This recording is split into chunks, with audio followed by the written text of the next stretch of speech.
Good morning guys.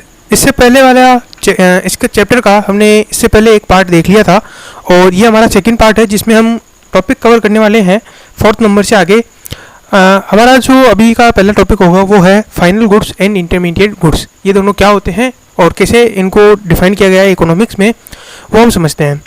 सबसे पहले समझते हैं फाइनल गुड्स क्या होते हैं। फाइनल गुड्स और यहाँ पे एक minute, intermediary goods, intermediary goods. No देखिए, नाम से ही आपको समझ में आ रहा होगा फाइनल यानी कि जो फाइनल हो चुके हैं, जिनको आप तैयार कर चुके हो, फाइनल प्रोडक्शन, फाइनल हो चुके हैं प्रोडक्शन से, अब उनको केवल कंज्यूम किया जाना बाकी है, यानी कि अब आप उसे बस यूज करिए। ये तो होगा फाइनल गुड्स। इंटरमीडिएट गुड्स यानी कि कौन से गुड्स जो अभी तक तैयार नहीं हुए हैं, उनको अभी हम फर्दर प्रोसेस और करेंगे। जैसे अगर हम बात करें तो मिल्क, अभी अगर आप उसे डायरेक्ट कंज्यूम करने वाले हो तो फाइनल गुड्स है, लेकिन अगर आप उसे और फर्दर प्रोसेस में डालने वाले हो, जिससे कि आप उसे चाय बनाने वाले हो या स्वीट्स बनाने वाले हो, तो मिल्क अभी इंटरमीडिएट गुड्स है उस इंडस्ट्री के लिए। तो यहाँ पे हम समझते हैं फाइनल गुड्स का मतलब ये हो गया जिसको हाउस होल्ड कंज्यूम करने वाले हैं एज ए फाइनल कंज्यूमर, यानी कि अब उसके बाद उस चीज़ का कोई और उपयोग नहीं होने वाला है, वो कंज्यूम होने वाला है। या फिर उसे फर्म जो है कैपिटल फॉर्मेशन में काम लेने वाली है। दैट मीन्स क्या हुआ कि वो काम तो आने वाला है फर्दर प्रोसेस में, लेकिन एज ए कैपिटल फॉर्मेशन या इन्वेस्टमेंट के रूप में। कैसे मतलब, जैसे अगर आप जो आपका प्रोडक्ट है आप उसे फर्दर प्रोसेस नहीं करने वाले हो, बल्कि उससे आप फर्दर प्रोसेस करने वाले हो। जैसे आपने मान लीजिए कि आटा चक्की जो है, अब चाहे आप उसे घर में यूज करिए होम हाउस होल्ड के लिए, होम कंजम्पशन के लिए, या फिर आप उस आटा चक्की को मार्केट में अपनी दुकान पे लगाइए। आप उसे फर्दर प्रोसेस नहीं कर रहे हो, आप उसका रूप रंग को चेंज नहीं कर रहे हो, या आप उसे रीसेल नहीं कर रहे हो, बल्कि आप वहाँ पे रख करके आप उसे क्या कर रहे हो, उससे कुछ काम कर रहे हो। ठीक है, तो वो आपका फाइनल गुड्स होगा। तो यहाँ पे दोनों चीज़ें आपको ध्यान रखनी है कि फाइनल गुड्स में क्या होगा, या तो आप कंज्यूम कर रहे हो, अगर आप फर्म में भी लेके जा रहे हो, यानी कि आप अगर बिजनेस में भी लेके जा रहे हो तभी उसे फाइनल माना जाएगा, अगर आप उसे चेंज नहीं कर रहे हो या रीसेल नहीं कर रहे हो। यहाँ पे एक नोट है कि final goods are neither resold nor used for any further transformation in the process of production, यानी न तो वो रीसोल्ड होना चाहिए और न ही उसका फर्दर ट्रांसफॉर्मेशन होना चाहिए। मतलब अगर आप उससे ट्रांसफॉर्मेशन नहीं कर रहे हो, बल्कि आप उसे रख रहे हो और उसको यूज कर रहे हो, तो भी उसे फाइनल गुड्स ही बोला जाएगा। नाउ इंटरमीडिएट गुड्स क्या होते हैं? इंटरमीडिएट गुड्स वो होते हैं जो या तो रीसेल पर्पज के लिए होंगे, यानी आप उसे लाएंगे और बेचोगे, या फिर उससे आप कोई फर्दर प्रोडक्शन कर रहे हो, यानी आप उसका रंग रूप चेंज कर रहे हो। जैसे अगर आप मान लीजिए सेब लेकर के आ रहे हो, या मान लीजिए आम लेकर के आते हो, अब या तो आम, अगर आप आम को फर्दर रीसेल कर रहे हो, या फिर आम से आप जूस बना करके बेचोगे, तो ये दोनों, इन दोनों सिचुएशन में आम जो है इंटरमीडिएट गुड्स हो गया। लेकिन अगर आप आम जो है अपने घर पे खाने के लिए लेकर के आए हो तो वो फाइनल गुड्स हो जाएगा। नाउ इन दोनों का मतलब समझ में आ गया होगा। अब हम समझते हैं इन दोनों का डिफरेंस क्या है। दोनों के डिफरेंस में फाइनल गुड्स और इंटरमीडिएट गुड्स, इन दोनों में डिफरेंस क्या है। सबसे पहले फाइनल गुड्स वो होते हैं जिनको कंजम्पशन या इन्वेस्टमेंट के लिए आप लेकर के आ रहे हो, यानी आप इन्हें फर्दर प्रोसेस में नहीं लाओगे। फाइनल गुड्स वो होते हैं जो रेडी टू यूज होते हैं, यानी कि आप इन्हें यूज करने वाले हो। इनके बाद आता है कि ये जो प्रोडक्शन बाउंड्री है, यानी कि प्रोडक्शन बाउंड्री का मतलब क्या होगा कि अब से ये फर्दर प्रोसेस नहीं होंगे, इनका जितना प्रोसेसिंग करना था किया जा चुका है, अब बस आप इन्हें कंज्यूम करिए। उसके बाद आता है कि ये जो फाइनल गुड्स है इनकी वैल्यू नेशनल और डोमेस्टिक इनकम जब हम कैलकुलेट करेंगे नेक्स्ट चैप्टर के अंदर, तो वहाँ पे हमें इन दोनों में ही इसे कैलकुलेट करना है, इसे इंक्लूड करना है। अब बात करते हैं इंटरमीडिएट गुड्स के अंदर। तो इंटरमीडिएट गुड्स के अंदर ये होता है कि ये जो है ये कैपिटल फॉर्मेशन के जो है आता है, और इंटरमीडिएट गुड्स के अंदर इसमें कंजम्पशन के लिए नहीं होता है, बल्कि उसे फर्दर प्रोसेस के लिए लाया जाता है, और ये जो है ये फर्म्स के द्वारा यूज़ किया जाता है, यानी कि यहाँ पे फाइनल यूजर है तो यहाँ पे ये जो यूज़ होगा वो होगा फर्म्स के द्वारा। और इसके अलावा कंजम्पशन की बजाय ये या तो रीसेल के लिए लाया जाता है या फिर फर्दर जो प्रोसेसिंग के लिए लाया जाता है। ठीक है, फर्दर प्रोसेसिंग के लिए। जैसे अगर आप मिल्क लेकर के आ रहे हो तो मिल्क अगर आप उसे डायरेक्ट कंज्यूम करने वाले हो तो फाइनल हो गया, वहीं अगर आप उस मिल्क से चाय बनाने वाले हो तो फिर वो इंटरमीडिएट गुड्स हो गया। नाउ नेक्स्ट टॉपिक है कि जब हम इंटरमीडिएट गुड्स पहचानते हैं तो हमें कैसे पता चलेगा कि ये इंटरमीडिएट गुड्स है या नहीं है। उसके लिए कुछ पॉइंट्स है। सबसे पहले, अगर आपने उसे परचेज किया है एक यूनिट से और वापस से आप उसे अनदर जो प्रोडक्शन यूनिट है उसमें लेके जाने वाले हो, यानी आप उसमें वापस से कुछ ना कुछ चेंज करने वाले हो, कुछ ना कुछ प्रोडक्शन करने वाले हो। जैसे अगर आप दूध लेकर के आ रहे हो और उसे वापस से चेंज करके स्वीट्स में बनाने वाले हो तो वो इंटरमीडिएट गुड्स हो गया। उसके बाद है कि दे हैव ड्राइव डिमांड, यानी कि इनकी खुद की डिमांड नहीं होती है, इनकी डिमांड डिपेंड करती है डिमांड ऑफ फाइनल गुड्स। जैसे डिमांड ऑफ दूध जो है वो डिपेंड करेगी डिमांड ऑफ चाय पे। अगर चाय की डिमांड ज़्यादा है तो दूध की डिमांड भी ज़्यादा हो जाएगी, वहीं अगर चाय की डिमांड कम है तो दूध की डिमांड भी कम हो जाएगी। तो इस तरीके से इनकी जो डिमांड है वो खुद पर डिपेंड नहीं करती है, इनकी डिमांड डिपेंड करती है जो इनके दूसरे फाइनल गुड्स है जो इनसे बनने वाले हैं। उसके बाद है durable goods purchase by government for military also included in under this category because they are used to produce defence service not for resale. Now जो गवर्नमेंट मिलिट्री इक्विपमेंट्स खरीदते हैं या मिलिट्री जो गुड्स परचेज करती है, चाहे वो truck हुए, चाहे बंदूकें हुई, या फिर और भी कई सारे हथियार या कुछ भी अगर गवर्नमेंट परचेज करती है, तो अब आप सोच सकते हो कि आपको लगेगा कि ये इंटरमीडिएट गुड्स नहीं है, ये फाइनल गुड्स है, क्योंकि ये डायरेक्टली कंज्यूम किए जा रहे हैं by the government of India, या मैं कह सकता हूँ बाय मिनिस्ट्री ऑफ डिफेंस। लेकिन ऐसा नहीं है, इन्हें भी हम इंटरमीडिएट गुड्स में ही इंक्लूड करेंगे। ऐसा क्यों है? क्योंकि लगभग भारत सरकार का लगभग 5 लाख के करीब का बजट जो है इसमें ही एलोकेट हो जाता है।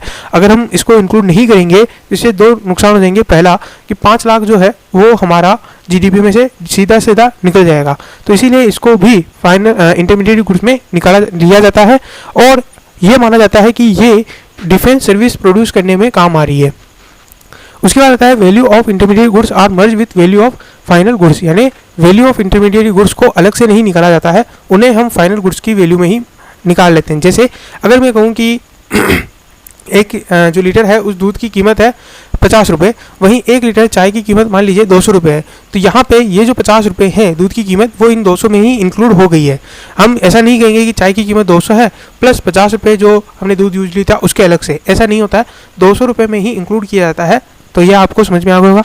नो एग्जाम्पल्स समझते हैं कि जैसे मान लीजिए अगर पेपर परचेज किया है पब्लिशर के द्वारा, तो क्या ये फाइनल गुड्स है या इंटरमीडिएट? तो ये इंटरमीडिएट गुड्स है, क्योंकि परचेज जिसके द्वारा किया जा रहा है वो इसे फर्दर प्रोसेस में लेने वाला है। फर्नीचर परचेज बाई स्कूल, अब स्कूल के द्वारा जो फर्नीचर परचेज किया जा रहा है क्या वो रीसेल के लिए है?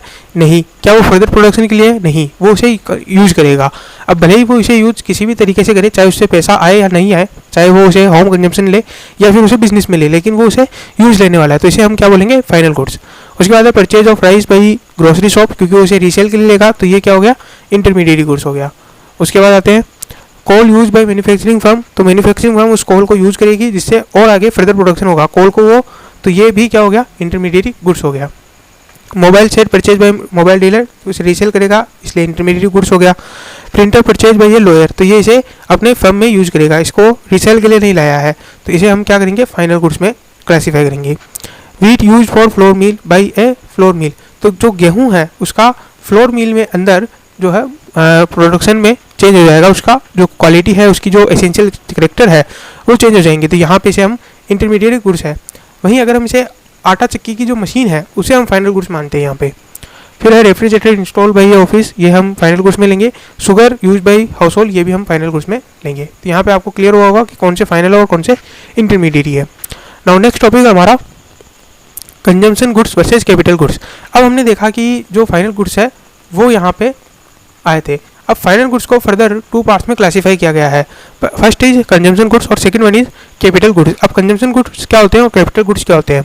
कंजम्पशन गुड्स में वो होते हैं जो कंज्यूमर के द्वारा डायरेक्टली कंज्यूम किए जाते हैं, जैसे आपके द्वारा दूध अगर कंज्यूम किया जा रहा है, रेफ्रिजरेटर, फ्रिज वगैरह, तो इनका आप यूज़ करने वाले हो और डायरेक्टली कंज्यूमर के द्वारा यूज़ किया जा रहा है, तो ये होते हैं कंज्यूमर गुड्स।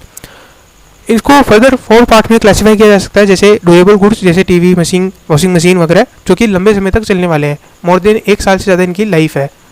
उसके बाद है सेकंड नंबर पे सेमी ड्यूरेबल, जैसे क्लॉथ, शूज़, इनकी लाइफ जो है वो 3 से 4 महीने है, हालांकि ये भी लंबे चलने वाले हैं बट ये अपेक्षाकृत कम चलेंगे, ड्यूरेबल गुड्स से थोड़ा सा कम चलेंगे, ये 3-4 महीने तक चलेंगे, जैसे आपके क्लॉथ्स हो गए, शूज़ हो गए। उसके बाद आता है नॉन ड्यूरेबल, जैसे 1-2 दिन में ख़राब होने वाले मिल्क, ब्रेड, फ्रूट्स, है ना, वेजिटेबल्स, ये सारे हो गए। उसके बाद आता है सर्विसेज, तो ये 4 कैटेगरीज में डिवाइड किया गया है कंजम्पशन गुड्स को। उसके बाद बात करते हैं कैपिटल गुड्स की। कैपिटल गुड्स में उन गुड्स को डाला गया है जो प्रोडक्शन में हेल्प करेंगे, जैसे मान लीजिए कि अगर आप कोई मशीन खरीदते हैं तो वो फाइनल गुड्स है, लेकिन उसे हम कैपिटल गुड्स में क्लासीफाई करेंगे, फाइनल गुड्स में, कैपिटल गुड्स में। जैसे हम अगर आटा चक्की का एग्जांपल लें, तो अगर आटा चक्की आप लेकर के आ रहे हो और वो अगर आप अपने घर में यूज़ नहीं ले रहे हो, अगर आप उससे वापस से आटे से गेहूं से आटा कन्वर्ट करके बेचने वाले हो, तो ऐसे में आटा चक्की जो है आपका कैपिटल गुड्स होगा। अब समझते हैं कैपिटल गुड्स को आप कैसे आइडेंटिफाई करोगे, इसके लिए कुछ पॉइंट्स है। सबसे पहला, ये फ्यूचर में यूज किए जाने वाले हैं, यानी कि फ्यूचर के लिए भी यूज किए जाने वाले हैं प्रोडक्टिव पर्पज़ के लिए, और इनकी एक्सपेक्टेड लाइफ कुछ सालों के लिए होने वाली है। जैसे आप दूध को भी फर्दर प्रोसेस में यूज लेते हो, बट दूध को कैपिटल गुड्स नहीं माना जाएगा क्योंकि वो फ्यूचर में यूज नहीं होने वाला है, वो केवल उसी समय के लिए यूज होने वाला है, पहली बात। दूसरी बात, वो फाइनल गुड्स भी नहीं है। उसके बाद they do not lose their identity in their production process. जैसे अगर आप दूध लेते हो और अगर आप उससे चाय बना रहे हो तो वो अपनी खुद की आइडेंटिटी लूज कर देता है, बट अगर आप आटा चक्की लेकर के आ रहे हो तो वो अपनी आइडेंटिटी लूज नहीं करता है, वो आटा चक्की रहती है, बट उसमें जो व्हीट डाला जाता है वो आटा बन के निकल जाता है। They need repair and replacement over A period of time and they have derived demand. यानी आटा चक्की की डिमांड कैसे होगी, जैसे जैसे आटे की डिमांड बढ़ेगी वैसे वैसे आटा चक्की की डिमांड भी बढ़ने लग जाएगी। अब समझते हैं difference between capital goods and consumption goods. Capital goods और कंजम्पशन गुड्स में क्या क्या डिफरेंस है। कंजम्पशन गुड्स वो होते हैं जो ह्यूमंस की डायरेक्ट जो सेटिस्फाई है उनको करते हैं, सॉरी डिमांड को डायरेक्टली सेटिस्फाई करते हैं। इनकी एक लिमिटेड एक्सपेक्टेड लाइफ होती है, ये प्रोडक्शन कैपेसिटी को नहीं बढ़ाते हैं, ठीक है, इनसे कोई प्रोडक्शन कैपेसिटी नहीं बढ़ती, इनसे आप फाइनल कंज्यूमशन करते हो। लेकिन वहीं कैपिटल गुड्स जो है वो डायरेक्टली सेटिस्फाई नहीं करते हैं, इनकी डायरेक्ट डिमांड होती है, यानी कि किसी और की डिमांड बढ़ने से इनकी डिमांड में इंक्रीज होता है। इनकी एक्सपेक्टेड लाइफ 1 साल से ज़्यादा होनी चाहिए, अगर 1 साल से कम है तो हम इन्हें कैपिटल गुड्स में क्लासीफाई नहीं करेंगे। उसके बाद आता है ये प्रोडक्शन कैपेसिटी को बढ़ाने में मदद करते हैं। जैसे आपके पास एक आटा चक्की थी, अगर आप एक को लेकर के आए तो आपकी प्रोडक्शन कैपेसिटी यहाँ पे इंक्रीज हो जाएगी, तो यहाँ पे प्रोडक्शन कैपेसिटी को इंक्रीज करते हैं। नाउ नेक्स्ट टॉपिक हमारा है 6, इन्वेस्टमेंट एंड डेप्रिसिएशन। ये हमारा काफ़ी इंपॉर्टेंट टॉपिक है क्योंकि डेप्रिसिएशन की बात आगे भी काफ़ी सारे होने वाली है, इसलिए आपको समझना जरूरी है कि डेप्रिसिएशन होता क्या है और इन्वेस्टमेंट क्या होता है। इन्वेस्टमेंट को सीधा सीधा रेफर किया जाता है एज ए कैपिटल फॉर्मेशन, जिसका अंदर है कि कैपिटल गुड्स में इंक्रीज हो रहा है। मतलब अगर आपके पास अभी 5,000 रुपये के कैपिटल गुड्स थे आपके बिजनेस में, और अगर वो चल करके 10,000 के हो गए as a period of time, तो ये जो 5,000 है ये इंक्रीज जो हुआ है इसे बोला जाता है इन्वेस्टमेंट। यानी कैपिटल गुड्स के अंदर जो भी पैसा आपने लगाया है जिससे उनमें इंक्रीज हुआ है वो बोला जाता है इन्वेस्टमेंट। ये इन्वेस्टमेंट क्यों किया जाता है, क्योंकि आपको बिजनेस करना है और बिजनेस में इन्वेस्टमेंट करना जरूरी होता है, उसी इन्वेस्टमेंट के थ्रू आप इनकम जनरेट करते हो। तो इन्वेस्टमेंट का मतलब क्या हो गया कि ये 5,000 रुपये को आपने इंक्रीज करके 10,000 रुपये कर दिए, एज ए कैपिटल गुड्स में इंक्रीज किया। नाउ अब हम यहाँ पे समझते हैं कि इन्वेस्टमेंट जो है वो 2 टाइप्स से होते हैं, ग्रॉस इन्वेस्टमेंट और नेट इन्वेस्टमेंट। इन दोनों के बीच के डिफरेंस को ही बोला जाता है डेप्रिसिएशन। अब ये होता क्या है इसे समझते हैं। मान लीजिए कि आप एक आटा चक्की लेकर के आ रहे हैं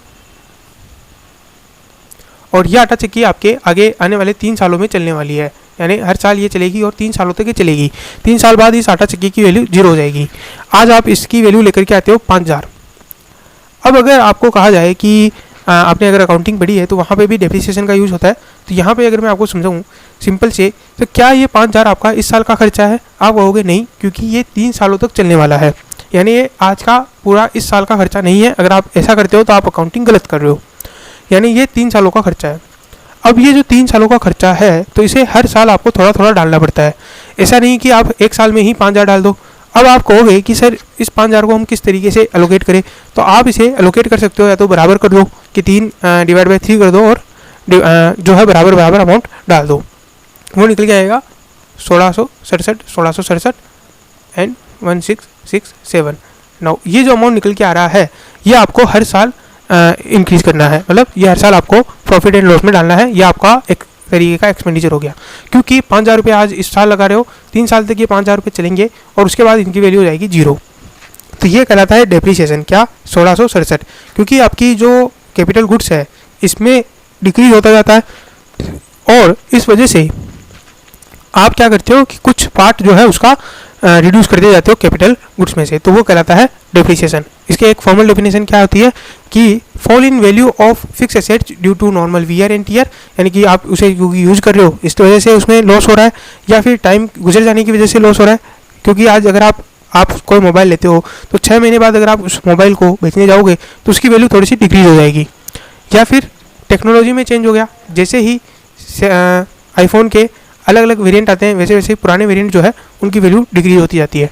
during the production process some amount of investment use this loss of investment is known as depreciation, क्योंकि आप चूँकि एक आटा चक्की लेकर के आ रहे हो और अगर आप उसे यूज करते हो तो उसमें उस वैल्यू में कुछ ना कुछ गिरावट होगी, उस गिरावट को ही क्या बोला जाता है, डिप्रिसिएशन बोला जाता है। नाउ नेक्स्ट टॉपिक है difference between capital loss and depreciation. अब मान लीजिए कि कैपिटल लॉस क्या होता है उसे समझते हैं। मान लीजिए आप ये मशीन लेकर के आए, अब आप इसकी लाइफ आपने मानी कि 5 साल है ना, सॉरी 3 साल मानी आपने, और आप हर साल इसमें कुछ ना कुछ अमाउंट निकालते जा रहे हो, ये होता है डिप्रिसिएशन। लेकिन अचानक आपके यहाँ पे एक बाढ़ आती है और ये मशीन पूरी की पूरी नष्ट हो जाती है, ठीक है, तो इसे बोला जाता है कैपिटल लॉस। अब इन दोनों में क्या डिफरेंस है, ये आपको कॉन्सेप्ट समझ में आ गया। अब इन दोनों का डिफरेंस समझते हैं। डेप्रिसिएशन होता है एक fall in value due to normal wear and tear, यानी एक नॉर्मल सी आपके वैल्यू में गिरावट। लेकिन अगर हम बात करें इसमें, और ये क्यों होती है, क्योंकि प्रोडक्शन प्रोसेस हो रही है, ठीक। उसके बाद आता है कि इसके अंदर हम डेप्रिसिएशन क्यों लगाते हैं, क्योंकि हमें जो हमारी एसेट है उसको as a period of time हमें रिप्लेस करना होता है, तो इसीलिए हम डेप्रिसिएशन लगाते हैं ताकि उससे एक पैसा इकट्ठा हो जाए और 3 साल बाद या 4 साल बाद जब भी हमारे पास वो पैसा इकट्ठा हो तो हम नई मशीन खरीद पाए। लेकिन कैपिटल लॉस क्या होता है, कैपिटल लॉस होता है complete loss in value of fix asset due to unforeseen reason, यानी हमें पता नहीं था, उन रीजन की वजह से पूरा कंप्लीट लॉस हो गया या मेजर लॉस हो गया। ये प्रोडक्शन प्रोसेस को बिल्कुल जो है हेम्पर कर देता है, यानी कि बिल्कुल डैमेज कर देता है और उसको रुकावट बाधित कर देता है। इसके लिए हम कोई प्रोविज़न नहीं बनाते हैं, क्योंकि जैसे मान लीजिए आप 5,000 की मशीन लेकर के आए, तो आप हर साल क्या है 1667 रुपये डालते हो, आपने ये माना हुआ 3 साल के लिए। लेकिन आप ऐसा थोड़ी है कि आप कुछ अमाउंट जो है कैपिटल लॉस के लिए भी डालोगे कि क्या पता कहीं भी हो जाए, ऐसा नहीं होता है। अगर आपको कैपिटल लॉस होता है तो आपको उस समय सहन करना पड़ता है, आप उसके लिए कोई भी अलग से प्रोविज़न बना करके नहीं चलते हो। अब समझते हैं एक नया कॉन्सेप्ट, नेट इनडायरेक्ट टैक्स। ये क्या होता है, इसके लिए हमें समझना होगा इनडायरेक्ट टैक्स और सब्सिडीज को। इनडायरेक्ट टैक्स क्या होते हैं, ये वो टैक्स होते हैं जो डायरेक्टली लिए जाते हैं किसी और से, लेकिन उनको बियर करता है कोई और। जैसे आप अगर आज कोई एक छोटा सा सामान भी लेकर जा रहे हो तो वहाँ पे आपके ऊपर जीएसटी लगाया जाता है। ये जीएसटी कभी भी आप डायरेक्टली गवर्नमेंट को पे नहीं करते हो कि सर मैंने इस साल इतना परचेज किया है, इस इतने परचेज पे इतना जीएसटी निकल के आ रहा है और ये जीएसटी आप लीजिए। आप जीएसटी सीधा दुकानदार को पे कर देते हो और दुकानदार आपके बिहाफ पे गवर्नमेंट को पे करता है। तो ये होते हैं इनडायरेक्ट टैक्स, यानी जिनपे आप के ऊपर तो इम्पोज किया जा रहा है लेकिन आपसे वो डायरेक्टली वसूल नहीं किया जाता, वो किसी और से आपके बिहाफ पे ले लिया जाता है, तो वो होते हैं इनडायरेक्ट टैक्स। जैसे जीएसटी एक एग्जांपल है जीएसटी। सब्सिडीज क्या होती है, सब्सिडीज होती है गवर्नमेंट के द्वारा इकोनॉमिक असिस्टेंस। क्यों दिए जाते हैं, क्योंकि आपको मोटिव करना है। जैसे अगर मान लीजिए सरकार को लकड़ियों की बचत करनी है, यानी कि उनको चाहिए कि लकड़ियों से धुआं होता है और इन सब में बचत करनी चाहिए, तो वो क्या करेंगे, आपको गैस को प्रमोट करेंगे, गैस चूल्हे को प्रमोट करेंगे, तो वो गैस पे सब्सिडीज देंगे। सिमिलरली अगर उन्हें एग्रीकल्चर को जो है प्रमोट करना है तो एग्रीकल्चर में सब्सिडीज देंगे। तो ये सारी चीज़ें एग्रीकल्चर में असिस्टेंस देंगे, यानी पैसा देंगे। अगर आप एग्रीकल्चर करते हो तो आपको हो सकता है थोड़ा पैसा फ्री में दिया जाए, उनके जो खाद बीज है उनको सस्ता किया जाए, तो ये सारी चीज़ें कहलाती है सब्सिडीज। तो आपको नेट इनडायरेक्ट टैक्स का मतलब समझ में आ गया कि नेट इनडायरेक्ट टैक्स का मतलब हो गया इनडायरेक्ट टैक्स माइनस सब्सिडीज। अब इनका मतलब क्या होता है, यानी कि ये क्यों निकाला जाता है, ये निकाला जाता है दो चीज़ों की वजह से, factor cost versus market price. Now factor cost और मार्केट प्राइस क्या होता है उन्हें समझते हैं। कॉस्ट का मतलब हो गया कि जो आपने परचेज किया है उसकी कॉस्ट क्या है। अब मार्केट प्राइस में कैसे निकाला जाता है मार्केट प्राइस में इन दोनों को निकाला जाता है और इसमें नेट इनडायरेक्ट टैक्स को ऐड किया जाता है। यानी मान लीजिए आपकी जो फैक्टर कॉस्ट है वो है 500। फैक्टर कॉस्ट का मतलब हो गया कि फैक्टर यानी कि जो फैक्टर ऑफ प्रोडक्शन है उनको पेमेंट करने के बाद जो हमारी कॉस्ट निकल के आ रही है वो है मान लीजिए लेट से 500। तो अब इसमें इनडायरेक्ट टैक्स को ऐड किया जाता है, यानी कि सरकार अगर आपसे 12% टैक्स ले रही है, यानी कि 60 रुपीज़ यहाँ ऐड कर दिया जाएगा। और अब अगर सरकार इस पर सब्सिडीज़ दे रही है, मान लीजिए कि अगर इसको आप खरीदते हो तो सरकार इसमें 30 रुपये कम कर रही है, ठीक है, क्योंकि सरकार को लगता है कि इसमें कम करना चाहिए ताकि लोगों के पास ज़्यादा से ज़्यादा ये सामान पहुँचे, तो सरकार इसमें 30 रुपये की सब्सिडी दे रही है तो ऐसे में मार्केट प्राइस क्या हुई 530। तो इस तरीके से निकाला जाता है तो यहाँ पे हम इसको डायग्रामेटिक फॉर्म में समझ सकते हैं कि अगर आपको फैक्टर कॉस्ट से मार्केट प्राइस में पहुँचना है तो आपको क्या करना होगा, सब्सिडीज़ को लेस करना होगा और इनडायरेक्ट टैक्स को ऐड करना होगा। ये हमें बाद में समझ में आएगा, जब हम थोड़ा सा नेक्स्ट चैप्टर में इनको करेंगे तब हम और इसमें डिटेल में समझेंगे। एट्थ और लास्ट टॉपिक है हमारा आज का, net factor income from abroad. ये क्या होता है, एब्रॉड से यानी कि विदेश से आई गई इनकम। नेट फैक्टर इनकम यानी कि फैक्टर ऑफ प्रोडक्शन की इनकम जो नेट है और फ्रॉम एब्रॉड है यानी विदेश से। इसका मतलब क्या है कि आप जब factor of production factor income निकालते हैं रेस्ट ऑफ द वर्ल्ड, अब यहाँ पे आपको दो चीज़ें निकालनी है। हमने रेस्ट ऑफ वर्ल्ड को क्या पेमेंट किया और रेस्ट ऑफ वर्ल्ड ने हमें क्या पेमेंट किया, इन दोनों का डिफरेंस जो है वो नेट निकल जाएगा, ठीक है। लेकिन अब हमें निकालना पड़ेगा फैक्टर इनकम फ्रॉम अब्रॉड और फैक्टर इनकम टू अब्रॉड, ठीक है। इन दोनों का डिफरेंस जो है वो net factor income from abroad निकल के आ जाएगा। तो अब ये हमें निकालना होगा। इसके लिए हमें समझना होगा दो चीज़ें कि ये मान लीजिए ये हमारी डोमेस्टिक टेरिटरी इंडिया की और ये हमारा है नॉर्मल रेजिडेंट, ठीक है, normal resident of India. Similarly ये जो है ये यूएसए का पर्सन है और ये यूएसए की डोमेस्टिक टेरिटरी है। अब क्या होता है ये समझते हैं 4 सिचुएशंस। सबसे पहला, यूएसए का पर्सन यूएसए के अंदर ही कमा रहा है, तो ये यहाँ पे हमें किसी भी मतलब से कोई मतलब नहीं है, ठीक है, इसका कोई मतलब नहीं है हमारे लिए। वो यूएसए का पर्सन वहीं कमाएगा, तो वो यूएसए की डोमेस्टिक जो चीज़ें हैं उसमें ऐड हो जाएगी, ठीक है, इसके लिए हमें कोई मतलब नहीं। दूसरा है इंडिया का जो पर्सन है, इंडिया का जो नॉर्मल रेजिडेंट है वो इंडिया में कमा रहा है, ठीक है, इंडिया में यहाँ पे जॉब वगैरह कर रहा है या कोई भी फैक्टर ऑफ प्रोडक्शन के थ्रू कमा रहा है, तो ये इंडिया की डोमेस्टिक हो गया, ठीक है, इसे हम ले लेंगे। अब आता है दो बातें। पहली बात, जब इंडिया का पर्सन यूएसए जाकर के कमा रहा है तो ये क्या हो गया, नेट नहीं, फैक्टर इनकम फ्रॉम एब्रॉड, क्योंकि हम वहाँ पे जाकर के कमा के ये पैसा इंडिया लेकर के आएंगे, ठीक है, क्योंकि यहाँ का पर्सन वहाँ गया है, मान लीजिए यहाँ पे वहाँ जाता है, वहाँ पे एम्प्लॉयमेंट करता है, वहाँ मान लीजिए इसको $50,000 की सैलरी मिलती है, तो अब ये क्या करेगा, उस $50,000 में से $5,000 खर्च करेगा महीने के और बाकी के जो पैसा है वो इंडिया में सेंड कर देगा। तो ये क्या हो गया, factor income from abroad, Bharat के बाहर से जो इनकम आ रही है वो हो गई। दूसरी चीज़, वहाँ के पर्सन यहाँ आएंगे इंडिया पे और वहाँ इंडिया में आकर के अर्निंग करेंगे और ये अर्निंग करके इंडिया से लेकर के जाएंगे, तो ये हो गया फैक्टर इनकम टू एब्रॉड, यहाँ से इनकम जो है वो लेके जा रही है। तो जब भी हम विदेशों में जाकर के इनकम कमाएंगे वो हो जाएगी फ्रॉम इंडिया, फ्रॉम अब्रॉड, और जब कोई और यहाँ पे विदेशी यहाँ आकर के कमा के जाएंगे तो ये हो जाएगी फैक्टर इनकम टू एब्रॉड। इन दोनों का जो डिफरेंस है वही कहलाता है net factor income from abroad. अब डोमेस्टिक इनकम और नेशनल इनकम जब हम कैलकुलेट करते हैं तब इस चीज़ का बड़ा रोल रहता है। जब भी हमें डोमेस्टिक इनकम से नेशनल इनकम की तरफ जाना होता है तब हमें इन्हें एड और लेस करना होता है। हमें लेस करना होता है net factor income to abroad, क्योंकि हमने जो पेमेंट कर दिया, क्योंकि ये हमारे देश में कमाई तो गई थी लेकिन वो हमारी इनकम नहीं थी, वो हमारी नेशन की इनकम नहीं थी, हमारे लोगों की इनकम नहीं थी, बल्कि वो बाहर के लोगों की इनकम थी। तो हमें जो बाहर के लोगों को हमने इनकम दी है उसे हमें रिड्यूस करना है। वहीं जो बाहर के लोगों ने बाहर जाकर के हमारे लोगों ने कमा के आए हैं उसको हमें ऐड करना है, net factor income from abroad. अब इसे और एक एग्जांपल के थ्रू समझते हैं। मान लीजिए कि इंडिया के लोग इंडिया में मिलकर के 1,000 रुपये कमाते हैं। इंडिया का एक पर्सन यूएसए जाता है और वहाँ पे 200 रुपये कमाता है, तो हम इसे क्या करेंगे, ऐड करेंगे 200 को, क्योंकि ये हमारी इनकम है, ठीक है, ये फ्रॉम अब्रॉड नेशनल इनकम को कैलकुलेट करने के लिए। डोमेस्टिक इनकम तो 1000 हो गई, ठीक है, अब हम नेशनल इनकम निकाल रहे हैं। और वहीं यूएसए का एक पर्सन यहाँ आकर के कमा के 100 रुपये लेकर के जाता है, तो वो 100 रुपये हम रिड्यूस कर देंगे और इस तरीके से 900 जो है हमारी निकल के जाएगी नेशनल इनकम। आज का वीडियो बस इतना ही है और ये चैप्टर भी यहीं पे समाप्त होता है। Thank you very much for listening. Good day, good bye.